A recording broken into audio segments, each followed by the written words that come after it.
the story of when George Lucas, was taking him for a tour of the Skywalker Ranch and talking to him about making the film and all that stuff. And the way he tells it, it's totally like one of his movies. Like you can imagine it being like Eraserhead or something like that. So it's just hysterically funny. I'll have to send it to you. Yeah, Dune is really odd. It's a very odd movie, but I love it for it. I know it's got Kyle MacLachlan in it, and he's a really versatile actor, I have to say. Alrighty, so we are live since everyone is actually here. So we are. Yes, we are. Welcome to Inside Movies Galore. This is episode number 39, where we are going to discuss Tobe Hooper's 1982 film produced by Steven Spielberg. So I'm going to start with, let's say, Red Raven. Was this your first time seeing the film, or? Yeah, this was my first time seeing it. Okay. And I thought it was okay. I thought the beginning was really slow, but then once it got going, it was pretty good. But overall, I wouldn't say it was okay. I wasn't a huge fan of it, but I thought it was okay. Okay. Welcome back to the podcast, Jillian. So was this your first time seeing the film, or was this a rewatch? No, this was the first time, and I was really excited because, I've heard about this film my entire life, and I always knew it was a classic, but I honestly is like I don't have a lot of time to watch movies until now, because now that I'm launching into producing, it's kind of making me watch films. But I was never really into vintage, quote unquote, until I saw this film. And to be honest, for its time, I mean, yes, like some of the effects are cheesy because that's like the time that it was in. But I was actually very thoroughly impressed with the fact that demons and the monsters inside that they actually created for that time frame. I was thoroughly impressed with what they look like and how they, portrayed them. I thought the acting was really good. I mean, obviously it's like an 80s film, so it's like cheesy, but at the same time, for that time frame, what they were trying to convey, I felt like it was actually very well done. And coming in from not seeing it before, and hearing about it my whole life and hearing yays and nays about it, I actually thoroughly enjoyed it. And I really, really want to see the sequels as well as the remake, just to see how it compares to the original. Okay. Katie, why don't you tell me whether this was a first-time watch and what were your thoughts on it? I had seen the movie, I think, with friends on a sleepover in, I don't know, maybe middle school or high school or something. And I remember just not taking it seriously and not really watching it. So I guess it was kind of like a first-time watch, because this is one that isn't in our extensive collection here at my house. So I actually enjoyed it for what it was. I think, again, a lot like Exorcist, I immediately related to the mom character and her trying to help her children. Like, to me, that's always the scariest thing that like hits me pretty deep. So that part was scary to me, but I guess the rest of it, the idea of like, I'm not super into paranormal horror, so I can see why it's one that I never really prioritized on my watch list. But I did enjoy it, and curious, like, I too have limited movie watching time, so I don't know that I want to devote a lot of time to watching the sequels of this movie, but if I had an opportunity, I definitely would just see, because I enjoyed it enough for what it was. Okay. Celeste, welcome back to the show. I know it's been a couple of weeks. Thank you. Was this your first time viewing the film, or Definitely not. Okay. I've seen this movie many times. It's actually kind of an old favorite of mine just because it's a classic. Yeah. I love the curse that surrounds the movies. the real life curse. I love that lore, so it's always fascinated me. The quote unquote curse. I love the second one probably more than the first one. It's just one of those movies for me. I like paranormal. It's one of those quoted movies in my life. Okay. And Brandon, why don't you tell me your first time doing? Was this your first time, or obviously it's not new to you, right? Oh, no. Neither are the sequels, actually. It's been, I've been familiar with them for many years. I revisited them, one of them recently and the other two not too long ago. I actually really like the movie series, and I'm actually a big fan of supernatural horror. I really love the ghost aspect. There are a couple of just really iconic scares in that first one, and that just really, to me, made the thing. It's still one of my more favorite supernatural horror. Though horror I still use as a loose term because it's not as scary as a lot of supernatural horror, but it kind of had that combination between the kind of wonder of almost a adventure type film plus the aspects of a horror, which is what made it fascinating. Alrighty. Michelle, was this your first time seeing the film, or No, I first saw this when it first came out when I was 9 years old. So at 9 years old, this movie scared the pants off me.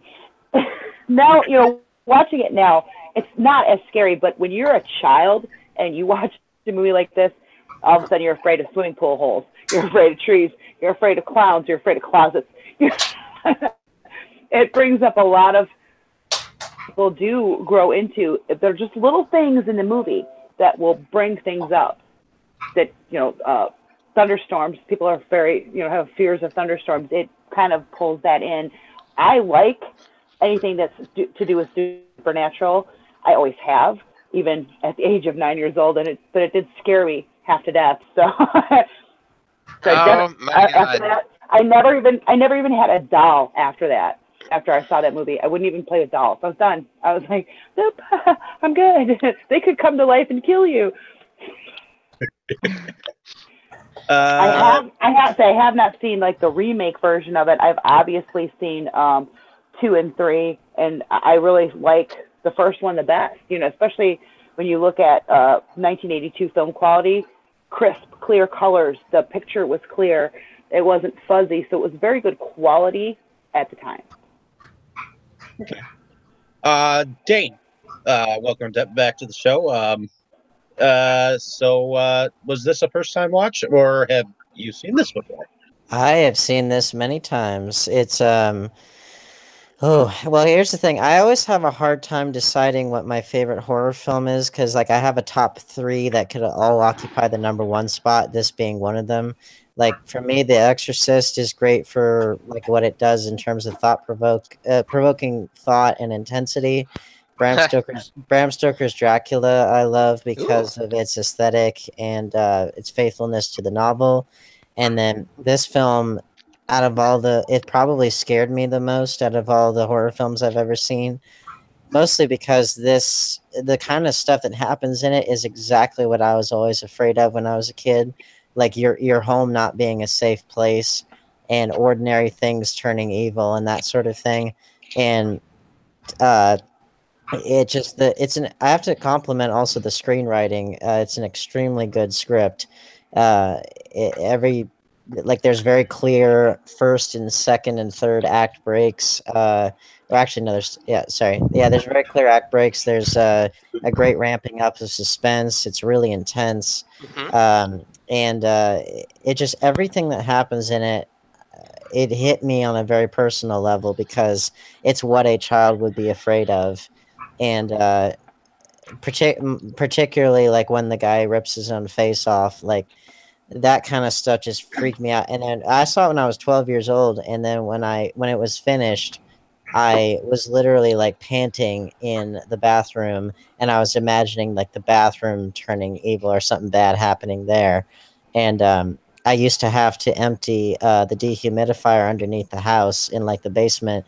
And I open up the door. The right side is lit, the left side is not, and on the left side is just pure darkness, pretty much. And I could imagine the Carol Ann voice in my head, and I was just like coming through the TV, and I just that haunted me for a long time. I couldn't sleep for weeks after it. So yeah, the movie and I have a history, and it has a very personal place in my heart because it actually did manage to terrify me pretty deeply, and I almost never get scared by movies ever. Dustin, Creepy lights on the side, kind of like this.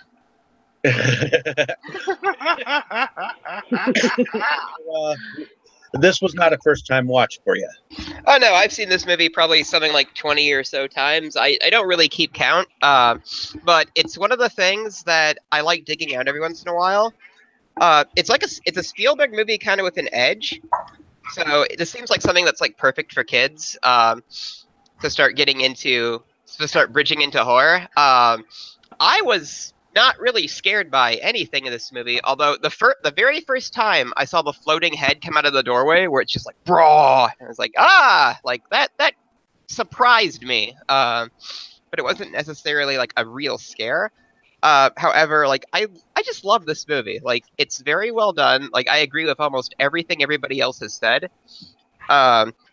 I don't really remember the sequels very much, and I haven't seen the remake, but I'll be revisiting the Poltergeist sequels from Shout Factory relatively soon. They seem to be kind of all over town. Let's see, what was my big takeaway from this? I don't really like the paranormal style movies because I'm not very superstitious. And so a lot of times when people are like, "Oh, I was scared on this level," I just kind of scoff at that. However, this did have some good stuff that I enjoyed. It's very rare for me to actually like a ghost story, and I really liked this one. Well, yeah, for me, the big thing that, because I love anything supernatural, always have.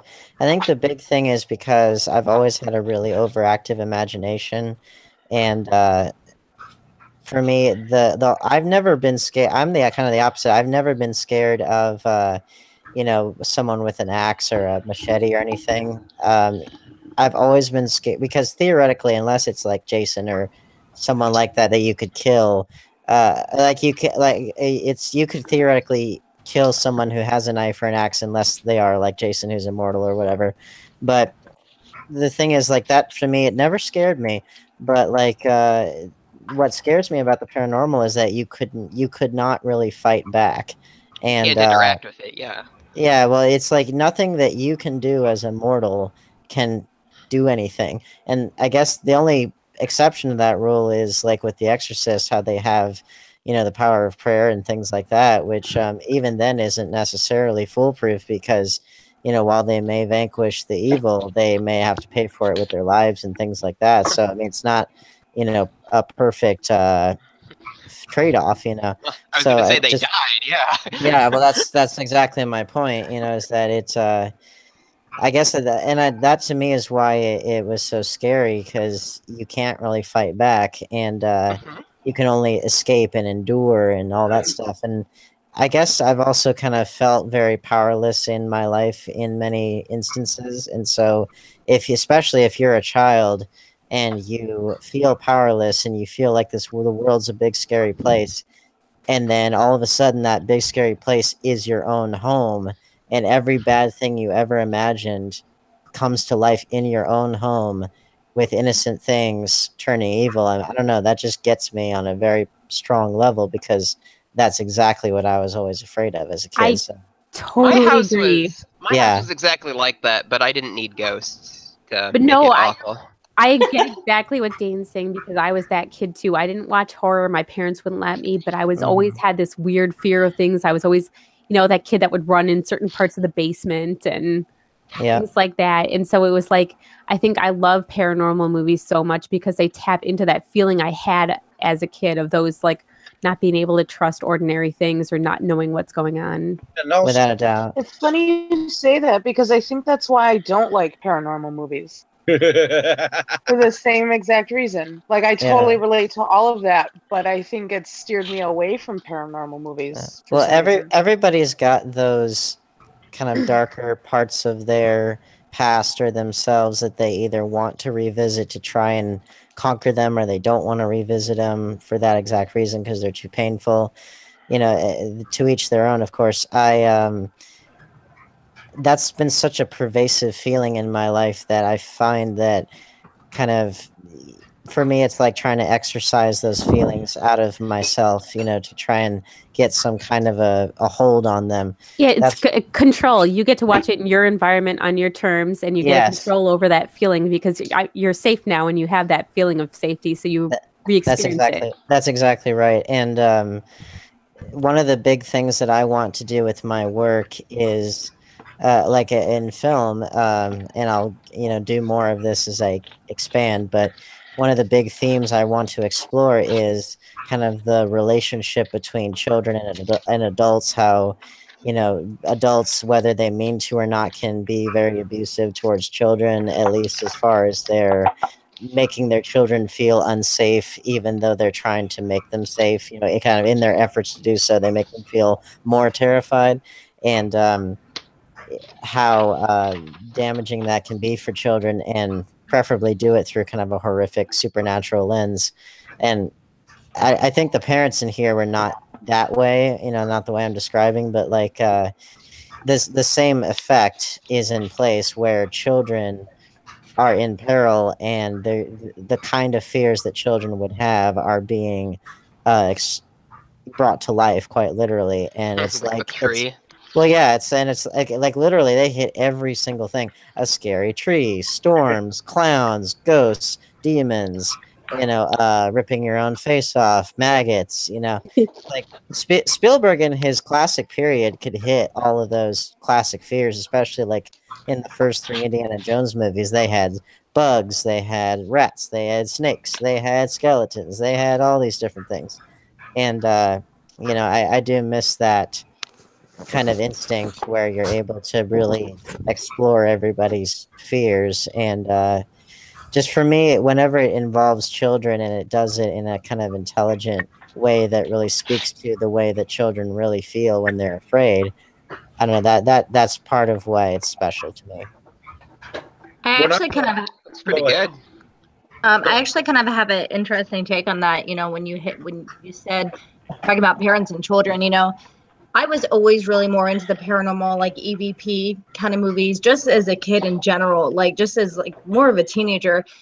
But back in 2009, my dad passed away, and it was very unexpectedly. And out of just natural reaction, I kind of wanted to explore in the EVP realm just because I liked it. And, because it happened to me, I was like, well, maybe this is real. Like, let's see how far we can push it. Of course, I never got the guts to actually do it because I was like, well, what if I do it and something actually happens? But I think that's actually what made me love, paranormal stuff even more, because it was like, I had that personal connection with it. So it's almost like I relate directly with the people in the films who have lost people. But in this case, in the mom losing her child, it's vice versa, a child losing the parent, there's still such that bond that you can kind of almost put yourself into the movie to feel kind of what the people or the characters of the movie are feeling, which makes it even that much more better because you can relate. Mm-hmm. When I was to me, this movie was one of those films that put me on edge myself when I was maybe 8 or 9 years old. I'd sneaked to see it over at a friend's place because I was somewhat one of those children that actually had a mother who was very religious, who didn't really want to have me watch any horror films or anything like that, and that would scare me. So I snuck and watched it, and the part where the snake was moving across the counter Oh yeah, Get it. that'll get you. Especially when it zoomed in ever so slightly, and you saw it going.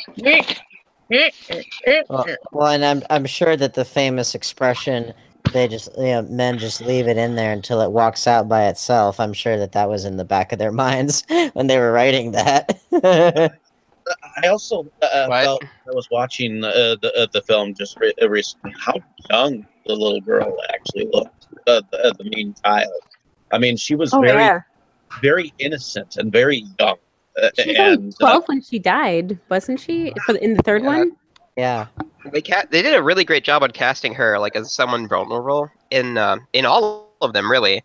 Like wasn't it some kind of like really awful crime that she died in too? No, she had a bowel obstruction. Dominic Dunn died from a stabbing from her boyfriend, I think, at the time. Yeah, she played the oldest daughter. Oh, geez. So this movie is rumored to have some kind of curse on it, right? I wanted to talk about it. Yeah, not just this movie, but the sequels too. That's why I wanted to talk about the curse. Like, we got to talk about the curse because that's like lore for this movie. Why don't you tell us about the curse? Do it. Apparently there's this curse that like a bunch of people associated with the movie and making the movie died. So people are saying that there's a curse associated. Like, for example, the girl that played Carolyn dies while filming the third movie. The girl that played the oldest daughter was killed, I think, after this movie.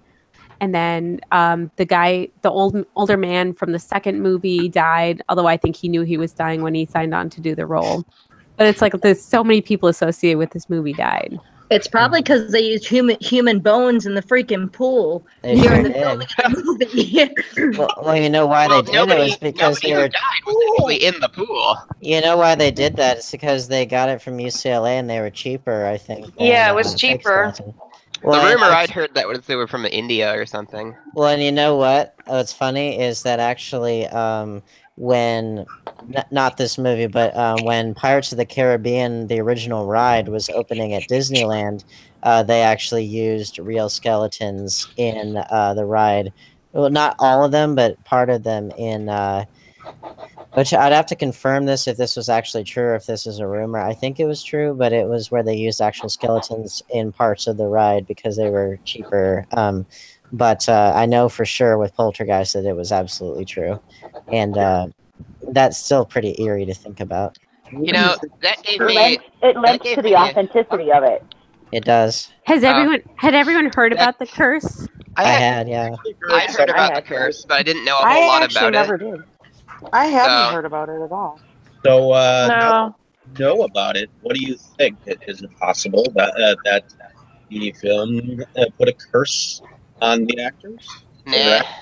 Well, actually, you know what's funny is that not only is there a Poltergeist curse, but there was also an Exorcist curse. Supposedly, 9 people died from the course of the Exorcist, like the first one, and I would be very hesitant to throw the word curse around willy-nilly on anything, because the thing is, like, well, when you look at or anything like that, any word you want to use, the reason why I would be very hesitant to throw that around willy-nilly, just because if you look statistically at the number of films that are made about with supernatural themes and stuff, and how many of them don't have anything unusual happen, and then you look at the few standouts that do, just because they happen to be big movies, you know, it just I don't know, that seems like a very convenient thing to throw around, and I don't think statistically it would hold up. The movie is like 40 or something. Both of these stories were based on real stories,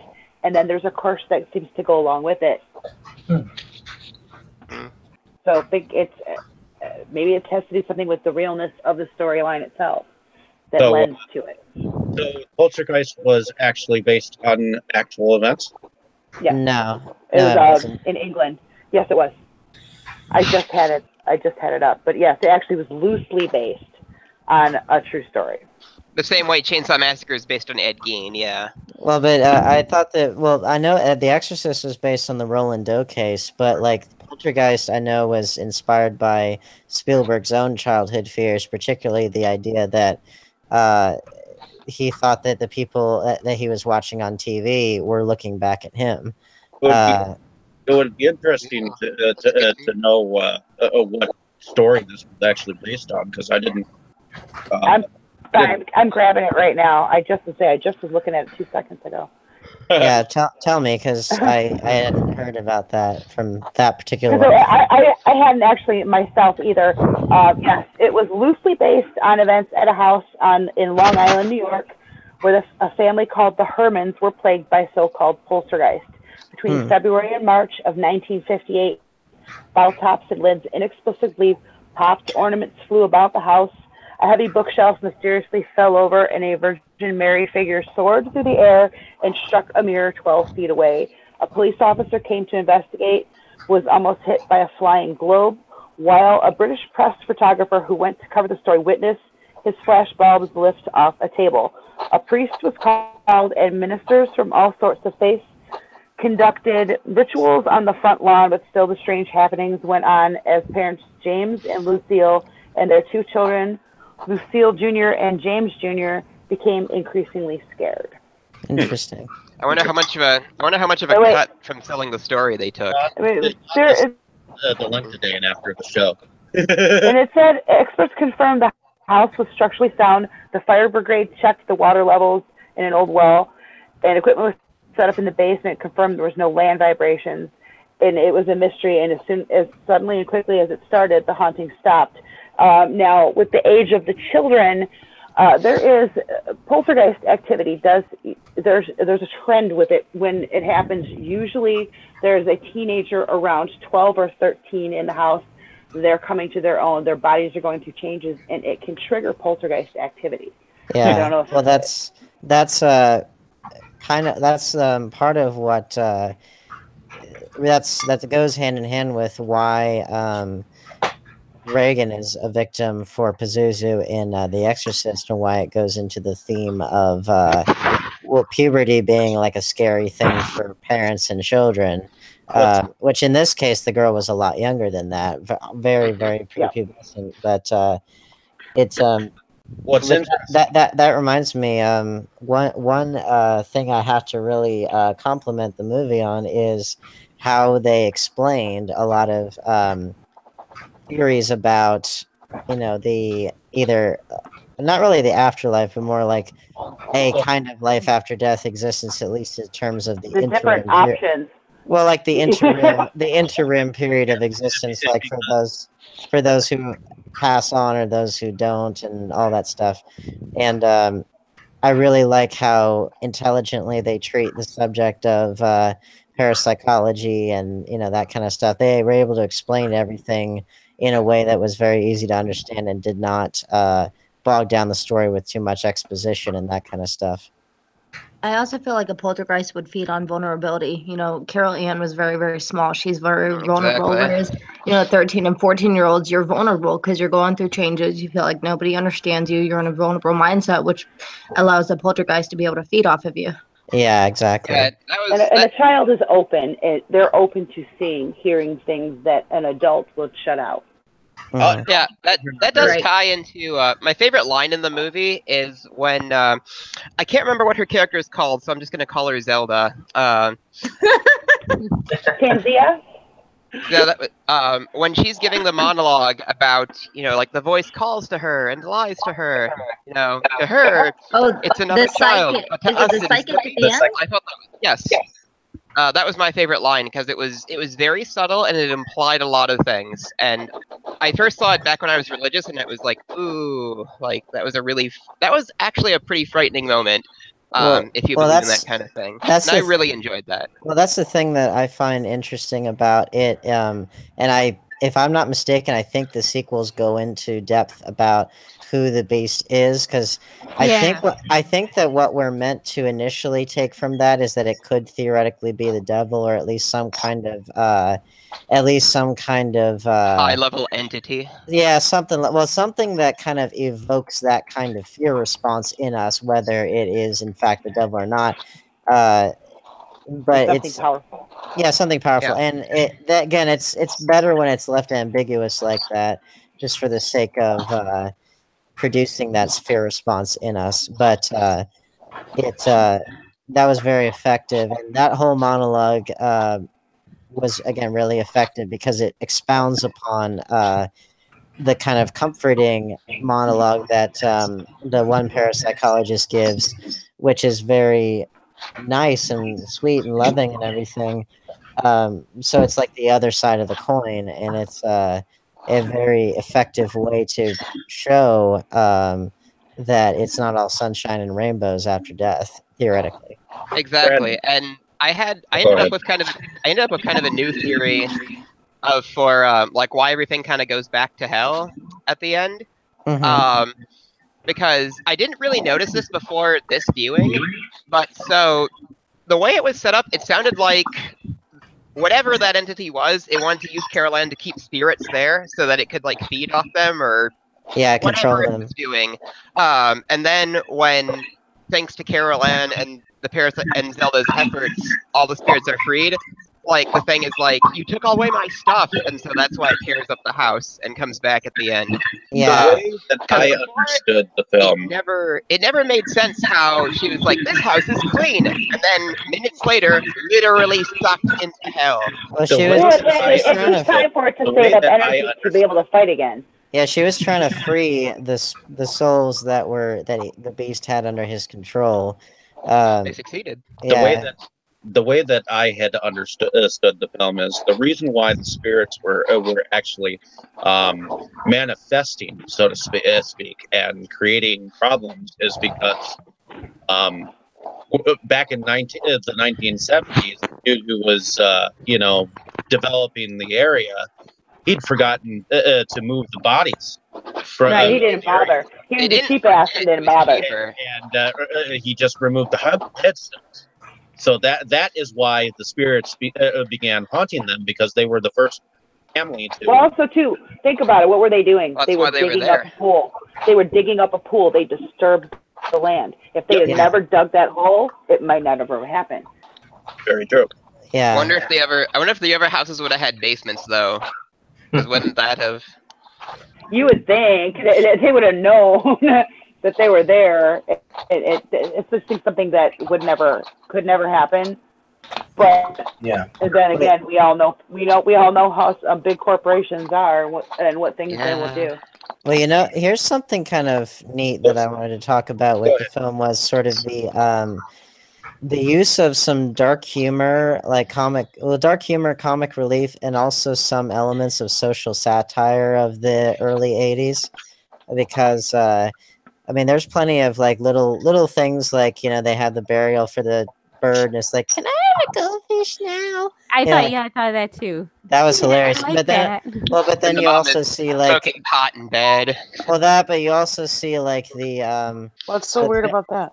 the Yeah. family. I didn't even notice them smoking the pot in bed till probably I had seen it maybe 10 or 15 times. Yeah. It never even occurred to me. Well, here's It never even occurred to me that that's what they were smoking. There's nothing wrong with it. It's just kind of, it doesn't quite fit the image of the family, like Well, the and typical that's suburban precisely family. why. But I it think actually it's- show what it you does. know. It Well, shows that's a true family was. That's precisely what I was going yeah. to bring up, was that in that same scene, you have the dad who's reading Reagan, the president, the man, or whatever. And so that was obviously very fresh in people's minds and all that. And they're kind of like this cliched, stereotypical white bread family. And yet they're like smoking pot and that kind of stuff. So it just Exactly. it shows that there's a lot of foreshadowing throughout the film that there are hidden secrets in this somewhat idyllic place, and this like Reagan-esque America, and there's hints of that all over the film, and I have to praise the film for having a lot of good elements of social satire and just all around kind of good dark humor and things like that. Yeah. Without it breaking the mood, because overall I think the mood is very intense, and that's what I love about it. It's a very intense film. Going back to that information that you found, Michelle. What's interesting is that in the same area of Long Island, New York, I believe, on Ocean 112 Avenue, is the Amityville Horror House. Yes. So it's not That's that what I far. thought. It's not that far from what I understand the location of the original Amityville haunting. You know. This was in an article that was about the real life curse as well. That's where I found it. I like the Amityville Horror. Because I couldn't remember how many people died, so I was looking up that and I saw this and I was like, oh, okay. Brandon, what do you think about this curse and the fact that this might actually be based off of reality? Well, I think whenever you mess with anything that is, beyond understanding, you're going to always pay some sort of price. But doesn't that just go along with the movie and the theme? True. Red Raven, what do you think about this curse and this possibility of it being based on true events? I don't know really. I think it could be possibly true. I heard somebody was saying that this series, Stranger Things, was based off of this. They got the idea for that series off of this movie. They owe a lot to this film and to Spielberg in general. I was the going to ask if anyone saw that with Insidious. If anyone saw the what Insidious got from this movie, because I saw a lot. Yes. I thought Insidious was unwatchable, so that's about all I got. It was bad. Well, you don't like Insidious? I love Insidious. I love Insidious too. I saw it once, and the only part I remember is like the Darth Maul manicure when that red thing is like. Oh, the sharpening lipstick, its claws. The lipstick face demon scared the crap out of me. It scared me too. That's one of the very few movies that scared me. It did give me a scare because it's like nothing's happening. Oh, there's his face. Nothing's happening. Like that was my experience with it. Are there any other films that we might think have used Poltergeist as like a foundation for their for maybe their movie line or whatnot, maybe a related film or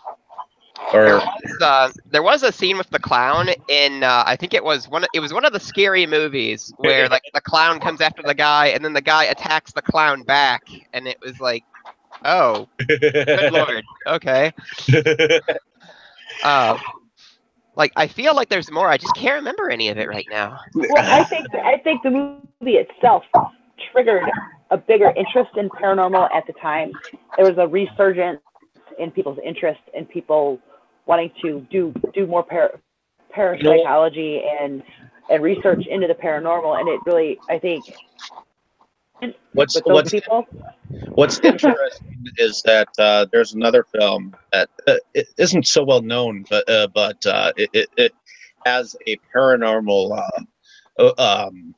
vibe to it. It's a film with, I believe, Karen Black, and it's called The Entity, where it's actually about a spiritual rape. Weird.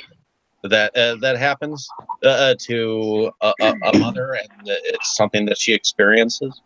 So, she gets raped by a ghost. Yeah, like she gets raped by a ghost, and it literally it literally takes her up the wall, and it's from the 80s, so it's.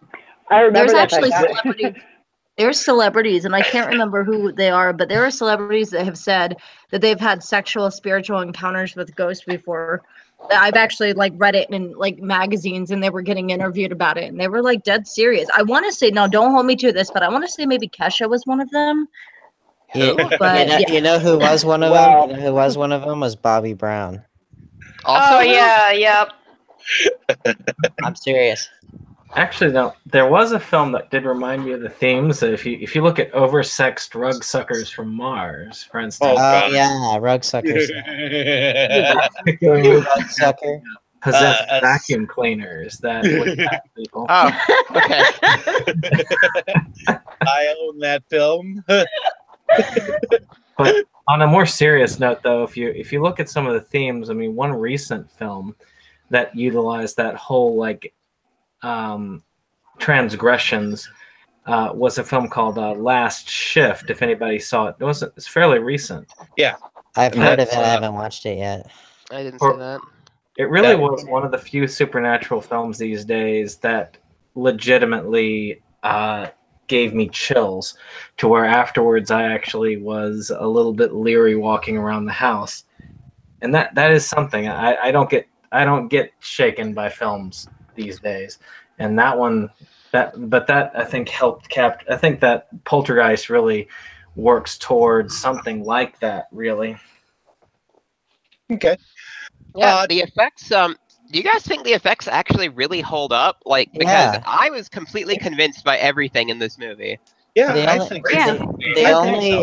only thing I would say that it bugged me at the time, and it still bugs me today, is that creature that she sees in the doorway that roars at her. That's the MGM lion roar. Like, that is so lazy. I hate it. Yes, it was. It was absolutely the MGM lion roar. Listen to it again. You're right. I can hear it in my head now. I hated that moment at the time. I hate it now. And it's like the one thing about the movie I really don't like. I like the look of that creature, even though it's kind of random. Okay. I don't really know what it's supposed to be, but yeah, that shouldn't they have picked a different sound? I mean, come on. You know the ectoplasm that was on the rope and all over them. Well, that was the same ectoplasm that was used in Ghostbusters. That may have been where the creature design came from, because they had a lot of really gnarly things that they made for Ghostbusters, and I wonder if if they just like paid for a model. You know what I mean? I don't know. Well, Dane told me that the neighborhood, which is kind of obvious looking into it, because he was making fun of me because one of my biggest fears is ET. Don't make fun of me. I don't know why I'm scared of him. What the fuck? But that neighborhood is still like that's the same neighborhood because ET was filming at the exact same time. Yeah, like if you like looked a little off camera, you would have seen them filming ET. It was pretty close by. Yeah. And think about this: that same neighborhood has Poltergeist and aliens. That must be like the most unfortunate neighborhood ever. You know, like holy crap. Here's the other interesting little tidbit is that I think Spielberg and Tobe Hooper and they kind of got into a little trouble with the Directors Guild as far as the credit goes, because Tobe Hooper directed the film officially. Spielberg could not direct the film contractually because he was bound to E.T., which was being shot at the same time in the same place. But he was going over to the Poltergeist set pretty regularly, and I bet you he was a little bit like Tim Allen's neighbor. Like Wilson. Well, but like he would according to the crew and the cast, apparently Spielberg talked to the cast pretty heavily, and Tobe Hooper did a lot of like just the technical stuff. So there has been some dispute as to who actually directed the film. It was produced by Spielberg and developed from a story that he did the treatment for, and obviously Spielberg was one of the screenwriters. But there has been some that Spielberg had more directing credit involved with the film. Well, that's what some people have theorized. The only little caveat I would throw in there is that you still do, in spite of everything, you still do see a lot of the Tobe Hooper intensity come through, particularly like with the pool scene and with like ripping the face off and all this stuff that feels very Texas Chainsaw Massacre, amidst like some of the Spielbergian like children moments and like the monologue that the parapsychologist gives, which is very Spielberg, all the pop culture references in his room and all that kind of stuff, which that's all very Spielberg, but like a lot of the really intense stuff is very clearly Tobe Hooper. And I love it because I think that's what gives it the edge. Go ahead. You brought up a point though, that parapsychologist, that is like gotta be the most iconic individual. Oh, the little midget lady.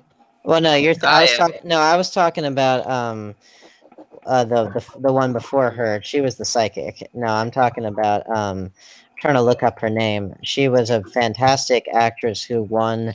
She actually won Best Supporting Actress for Network, even though she was only on screen for like 9 minutes or something like that. And she was absolutely incredible. What was her name? Her name, I'm looking it up right now. Beatrice Straight, that's her name. Yeah, she played the parapsychologist.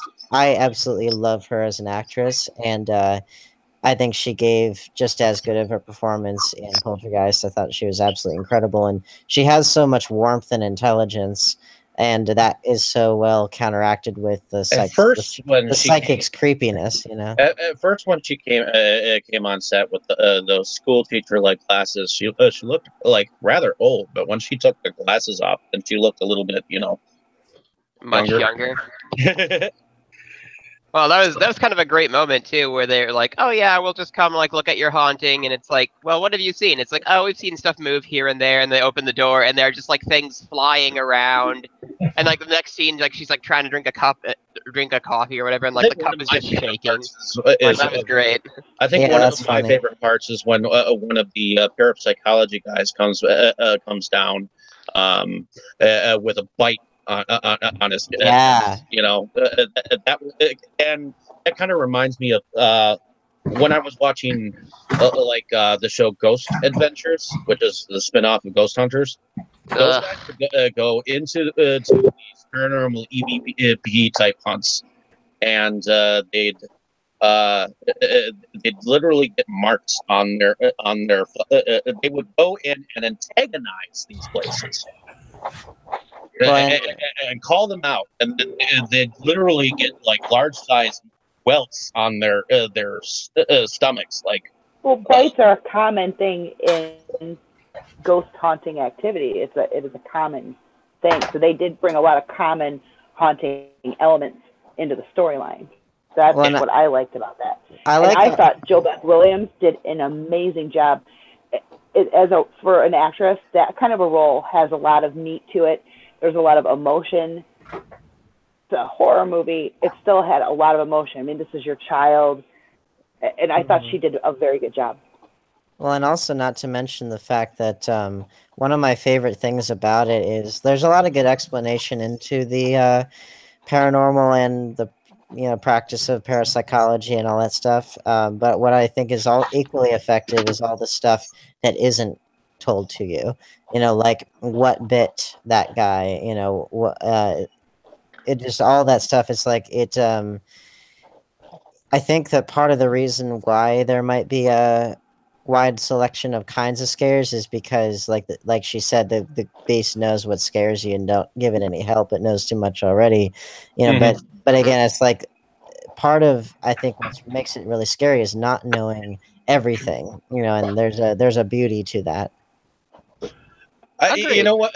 I also got a kick out of the part where the psychic was about to jump through, take the rope and jump through the door, and the mother's like, "Well, wait a minute, let me go," and she's like, "But you've never done this before," and she's like, "Well, you haven't either." You're right. You go. that was laugh out loud hilarious. That's kind of like my favorite. That made me think of my favorite scene from Tremors 2, where they're trying to decide like who's gonna like run across the desert or whatever, and they do like rock paper scissors like they've been doing all movie, except the new guy finally beats like Earl, and he's like, "Ha, I win!" And Earl's like, "Nope, rock rips through paper," and he just like runs. And so that made me think of that. Well, and just side note. Rock I guess rock covers paper, but exactly that's the joke. Well, but that's exactly it. But it's like rock would rip through paper, So I've never quite understood that either. So I can applaud them for pointing that out. Katie, was there any particular scene that you would say that you enjoyed from the film? I was trying to think about that, and I don't know that there was any scene that I loved or anything like that, but I did kind of dig the part where towards the end where the mom is outside and all of the dead bodies are coming out of the ground.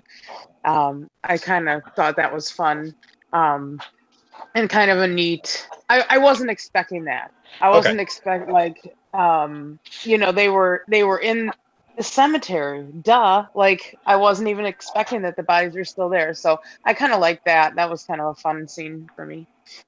Okay. That was pretty good. Did anyone else have anything else to add? You know how Yes. they did the ripping the face off? No. They ripped How someone's did it- face off. Yeah, well, you remember In the bathroom Yeah, you when the wanna- guy looks at his face and he just like peels it off. you know how they No, did that's what I'm that? saying. That's how they did it. They ripped someone's face off. Maybe in your dreams, in your very particular dreams that we won't get into. But what they actually did was, if I'm not mistaken, I think that they did like layers of. I feel like wasn't it like layers of toilet paper or something like that? That was made up, and if you look closely, what's obviously a mannequin head, and the person's hands are pointed in such a way that, like, if you were to do that, bring your hands up to your face, your arms are like the fulcrum is your elbows, and those are pointed towards you. The person's arms are extended outward, and the fulcrum is that elbow pointed outward rather than inward, so you can tell it's someone else's hands. Um, it's slight, and if you're really into that scene, then you don't necessarily notice the first time, but I've noticed it since then. But yeah, that's how they did it, and they were able to just rip the layers off, and they had that nice kind of chunky, icky, blood and guts in the sink and all that stuff. And that's probably my favorite scene because it absolutely freaked me out the first time I saw it. Anybody That scene is pretty anybody good. gonna talk about that tree? Because the tree was I was pretty just gonna rad. say the The tree tree was scene is bad. one of my favorites, and not only they're dealing with that, but also it's distracting them from what the ghosts are really, what their real intent What they're was. really doing, yeah. So, Well, and how much physical force that they can reckon with, Yeah. what kinds of things that they can control to bring harm to the family. The branch has just like become a hand and like smash it all, and the kid is so surprised, like he just doesn't move. Like that was pretty intense. I think my favorite moment with the tree is actually like the very first one where it's like, "Oh, go to sleep, kids. It's a storm, but it's scary. Oh no, it'll be fine." And, long scene. He looks out the window, lightning flashes in front of the most menacing tree you've ever seen, and then it just cuts to all the kids sleeping with the parents. And it's like, yep, yeah. nightmare time. Alrighty. Did anyone else have anything else to add?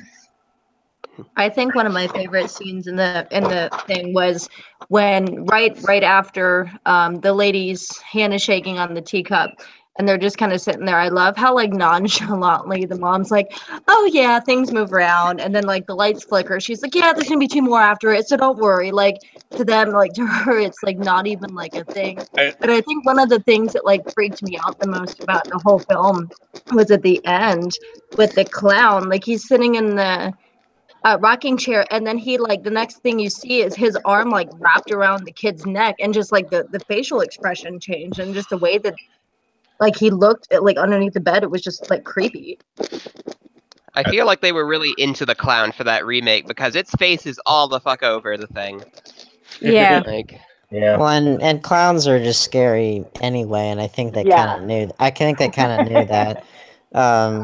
One of the things that I like about the look of that poltergeist clown is that it doesn't look inherently scary, other than just the clowns themselves being scary anyway. But like they didn't go out of their way to make it look scary, like in the remake. Like you said, it's all over the marketing, so there's no big shock there, and it's deliberately meant to look scary, so therefore it's not scary because they're trying too hard, you know. I found this Ronald McDonald doll when I was in DeKalb, like looking at flea markets, and that thing was a hell of a lot more menacing than the Poltergeist clown. Yeah, exactly. Well, that's the thing. Like, there's such a thing as something being scary because it doesn't look scary, and therefore, when it does scary things, then it becomes scary. You know, as opposed to if something is meant to look scary from the get-go, then it ceases to be scary. Like, the kind of exception to that is like in Annabelle Creation, the second one, they had that design, which that's not the real Annabelle doll. The real Annabelle doll is a Raggedy Ann doll, but like their original design for their Annabelle doll in that film anyway, it has kind of a neutral expression, and then obviously like chronologically once you get to like The Conjuring and the first Annabelle, it starts to get a more evil expression, but like when it first is created, it has a very neutral looking expression, which that to me is more the way to do it.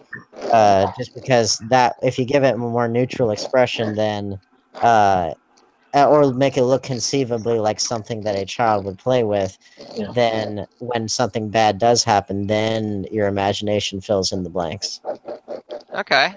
I do have kind of one more thing as somebody reads around in the drawer. So I do have one paranormal story that I would like to share to kind of contrast with all the other ones we've heard tonight. Mm-hmm. What is that noise? I know, it's driving me crazy. Maybe it's a poltergeist. Maybe. Well, so here we go. So we had two cats when I was younger, and one of them just kind of ran away one day. And then a few weeks later, like our other cat had been sick, and we came home one night and we found it dead upstairs. And so, you know, we take the cat outside, we bury it. You know, me and my little brother are both really sad. Like he's, I think, 4 or something. Like we were both pretty young. And then that night, like we hear a cat crying inside the house, and you know, like we're praying, we're freaking out because there's no explanation whatsoever. And it was just like the creepiest paranormal experience either of us had ever had. And then in high school, my friend and I are doing some remodeling. We crack open a wall. We find the skeleton of the missing cat in the wall where the noise was coming from. The two cats had gotten into a fight, and one of them had pushed the other cat into a hole at the top of the stairs. Wow. So we crack open the wall and like all these cat bones fall out. And so that's Never think about cats the same way again. and so that's how we knew that it wasn't the ghost of a cat. Did you bury the cat bones, or what did you do with them? I have the skull in my bathroom. Oh my god, do you really? That's a conversation piece. Well, I'm a biologist. I have lots of things. Okay. I have some snakes in jars. Somewhere I have a newt with 5 limbs, which I really, really want to find because that's a pretty unique thing. That's like something that you say to someone in a back alley. Hey man, you got a newt with 5 arms? Yeah, you got 2 of them in the back. It was a gift from a professor. I have a raccoon skull and a few other things. I really want a crocodile skull. I can imagine a neo-noir mystery involving black and white, where all of a sudden some guy whispers, "You got to go to the newt with 5 arms." I don't know. On the bus today, I had an idea for a story where somebody's trying to build their own skeleton, and so they kill someone, like take exactly 1 bone from the body, and then like put it like on a framework, and then just like try to make their own skeleton from 270 some different people. That's crazy. Yeah, that idea just kind of came from somewhere. I don't know what. Yeah. I think already do that. I don't know. I think part of the reason, honestly, why I love supernatural stories so much is because I always wanted to experience the supernatural when I was a kid, and I never did. Like I always, and I still want to experience it. You want to experience a true haunting, don't you? Yeah, I really do. Well, the closest thing I've ever had to anything supernatural happen to me is, you know what a shadow person is? Do you know what It's that where is? you feel like you're being followed. What time No, do you go to no, sleep at that's- night? No. We'll all go over to Dane's place and haunt the I am shit. wrong. Like Yeah, sleep so what a shadow person is when you're asleep and you experience sleep paralysis. During it's a state when your body is paralyzed, but you feel like you're awake, and you start to hallucinate all kinds of stuff. And one of the things that you can see is a shadow person, meaning just like a silhouette of a person looking at you or standing over your bed and that sort of thing. And I actually saw one when I was in that state. And some people have theorized that they're like supernatural beings or whatever. Scientifically, apparently, they're just one of the many kinds of things you can see during that state. And I think it's your brain trying to piece together, like, well, it's your brain essentially trying to piece together a person, but not quite being able to do it. I Right. have an Exactly. explanation for that actually experiences. makes some sense, and I can maybe tell you, but the explanation is off air. Yeah, that'd be great. Oh, sure, Yeah. go for it. Those were lyrics from a Camelot song. It's like some metal band from forever ago. The word incubus means to lie on, and then it like goes into like a 3-paragraph thing about like incubi. Oh yeah. I Well, can think of that. Well, actually, it's an astral travel. Everybody astral travels when they dream, and when you're in that state, you're half in, half out. What you're seeing is yourself. Holy crap! That's like freaking That's pretty neat. yes. Well, that's pretty cool, but yeah, that's the only kind of sort of supernatural thing I've ever experienced. Well, That's if you want to scary, have too. if you want to have a supernatural experience, take some DMT. That'll fix you right up. Or try astral projection. I do Or have hang out with me. Hang out with me. I have a lot of paranormal activity around me. So. I do have one really creepy thing. Go ahead. It was at my grandma's house. This is about the only thing I really can get to it, but it was right after my grandfather died, and me and my grandmother were sitting in her kitchen, and her kitchen is divided into like 2 different parts because it's an older house. So you have her living room, or excuse me, her kitchen, like where she cooks and stuff like that, and then there's a wall, and then a whole nother room for her dining room area. And we were sitting there, and there's a TV in her dining room area, but the remote for it was in the actual cooking part of the kitchen. And we're sitting there, and all of a sudden, during lunch, the TV just turned on, and she thought maybe she hit her like elbow on the remote. So we were trying to find the remote to see how the TV turned on, and it was actually in the whole other room. And it turned to the news station that my grandfather used to watch, which really creeped us out. But that's about as far as I got. Does anyone else have a creepy story? I have so many, we would take an entire show. Yeah, let's save mine for another night. I have so many. I guess I have one more, although it's not quite supernatural. Like I was having an argument with somebody like a really long time ago, and like that night I had a really vivid dream where I like strangled them and buried them in a ditch. And the next day, it was so realistic, I was genuinely worried. So the next day I went to the ditch and I found a distinctive piece of jewelry that only they own, like in the ditch, and I was like, oh god. And then turned out the person was missing the next few days. Like they were just not on campus, and I was like, oh crap, what happened? And then I found out, oh, they went away on a trip. There they are. And it's like, oh, okay. How did you lose this in the ravine? Yeah. And so I did get a really great Facebook story out of that. Like I just like typed that up, and I was getting replies like calls 911, and I just thought that was really funny. I've had a lot of dreams like that where something bad happened to me, like something like bodily harm inflicted upon me by people in my life that never would do such a thing, and you know that those kind of dreams can be really vivid, and they have a lot. I'm sure they have a lot to say about you as a person, you know. But Yeah, it's The just kinda purpose weird. the purpose of me sharing that was to kind of demonstrate the power that dreams have, like on our perception. And Yeah, so, like when people are in like a dreaming like state and they think they're seeing ghosts or stuff or this kind of stuff, it's just your mind What about things fucking when with you. you're awake? Because I have a story. When I was in high school, I was friends with this. Well, not high school, college. I went to college, and one of the girls I was going out with at the time, she was really into Wiccan witchcraft or whatnot. We used to have tons of conversations. Well, after college, I was having a conversation with her one day. I was hit by a car while crossing the street, and then the next morning, I get a phone call that she had actually died Mm. Wow.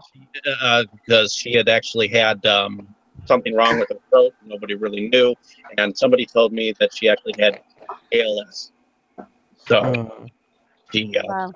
not that it's just kind of weird that I got hit at possibly the exact same time that she might have died. You know, You know, see, I'm unsure exactly how I feel about things like that. Because I actually do have a lot of experiences where I'll be half asleep and like I'll see like a flash of an image, and then later in my life, I'll see whatever it was that I saw. Like it's never anything useful, but it's kind of like it's like a persistent deja vu kind of feeling. I have persistent deja vu as well. But you guys, I do have to leave. I'm sorry to skip out. not a problem. Thank you for coming on. Yeah. Appreciate your Tell time. us, feel free to tell us what you do real quick, as we okay. do. My name is Celeste. I am the co-host on the horror host show Deadger's Dark Coffin Classics. I'm also one of Deadger's Dead Girls, which I see a few others in here. I'm sure they'll tell you about it. If you'd like to check us out, you can find us at vimeo.com/ddcc. Have a good night, you all. Awesome. Night. Good night, Celeste. Night. Good night. All Bye. right. And on that note, we're going to wrap up the show, making everyone think that Dustin is a psychopath. Well, Don't have to think too hard on that one. well, I did follow it up with I generally don't remember the people I killed, but I know there are others, and that got a lot of reaction. All right. Katie, why don't you tell us a little bit about what yourself and what you do? Who, me? Katie. Okay. I'm Katie Cadaver. I am a horror artist and model and burlesque dancer in Milwaukee, Wisconsin. I do makeup for the horror punk band Ratbat Spider. I am also a dead girl with Deadger's Dark Coffin Classics as well, and you can find them on YouTube and Vimeo. Vimeo.com/ddcc. You can find me on Facebook as Katie Cadaver. Also, you can check out my burlesque production page, which is Grindhouse Tees. That's also on Facebook. We have a show coming up this Saturday in Milwaukee at Frank's Power Plant. We're doing heavy metal and burlesque. So you can come out and see us, and Reptato and Primal Enemy. And that's at Frank's Power Plant in Bayview at 9 o'clock this Saturday. All righty. I will be suffering for the GRE, but at that time, but Really, thanks for coming on. Appreciate your time coming on with Dane. Oh, you're very welcome. It was very, very nice to be on. I was excited. Go ahead and tell us a little bit about yourself and what you do. Okay. I am a pop singer, actress, model, and now producer here in Charlotte, North Carolina. I'm the founder and president of my event coordination / production company, Glitterati Entertainment. So I kind of run that full time. And then on the outside of that, I just produce and pretty much do everything all at the same time. All righty. hooray. Dane, why don't you tell us a little bit about what you do and where you're from? I'm also from Charlotte, North Carolina. Independent filmmaker, got a lot of different projects going on. Let's see, my film Eternus is still in rotation on the American Horrors Roku channel, and let's see, got a lot of different things going on. Got series that I'm working on. Got short films I'm making, trying to get a feature film off the ground. And as soon as I'm able to go into more detail about that stuff, I will. But can't do it quite yet. But yeah, definitely. How far along is your short film, the big? The Big Blind. Well, we're doing the score right now, and that's almost done actually. And then we'll just have the final audio mix, and then it'll finally be done. I shot that back in November of 2016, and it just has taken forever for it to get through the process of post production. But it's on its way though. Alrighty, cool. Red Raven, tell us a little bit about what you do. Where are you from? I'm Red Raven, and I'm from Lake Geneva, Wisconsin, and I'm a concert promoter in the Milwaukee area, and I'm also a dead girl at Deadger's Dark Coffin Classics. Cool. I have a random thing. As a concert promoter, can you like book people? Yeah, I can book people. Can you try to get Ghost to come here? I can try. I've seen them before in concert. They're really good. I suspected as much. Like, I love Ghosts. They're so great. That was relevant. See? Ghosts. Bruh. I love Ghost.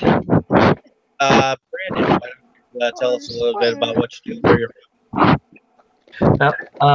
I'm Brandon. I'm also known as Septum Sin from Septum Sin versus the World. We're a YouTube channel that does reviews and, of course, tributary to all physical media, mostly DVDs and Blu-rays. We're based out of Richmond, Virginia. Right now, of course, we're on hiatus because most of my life is currently in boxes because I'm moving around. But next week we're going to try and shoot up because the Oscar season is upon us. So big things for us. Awesome. Michelle, why don't you tell us a little bit? Wait, I'll wait until you last, and then Dustin, why don't you tell us a little bit about what you do, where you're from?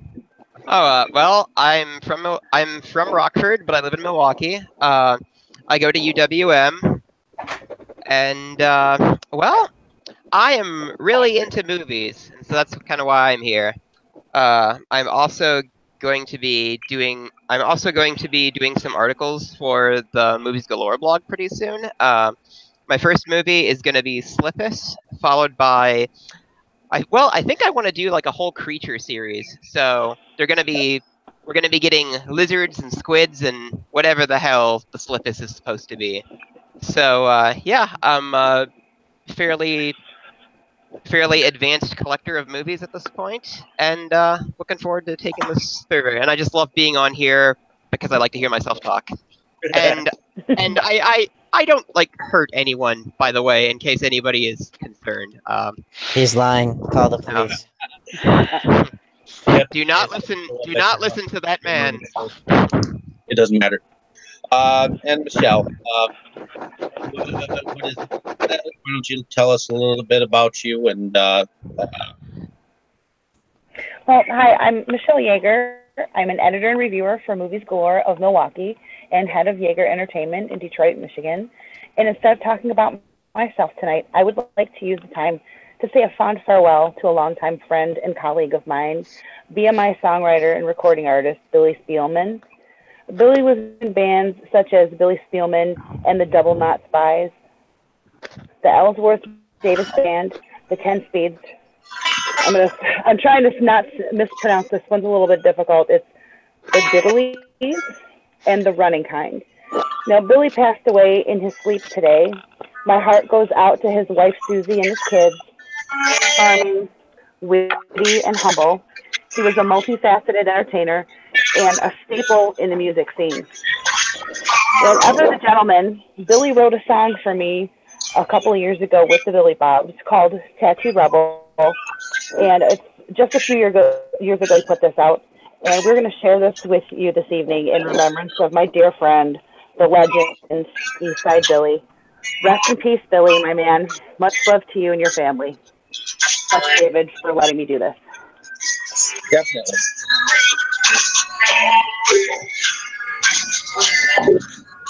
It's not working, David? Dave. My name is David Streggy. I Goddamn. run Movies Galore of Milwaukee. I run the show. As you can hear in the background, this is the song that we're playing for her friends. So this is my send off to him for her. So thank you for coming on tonight and joining us for this Poltergeist activity. And we'll definitely figure out the film. I'll let this play for a few moments, and then I'll stop the broadcast.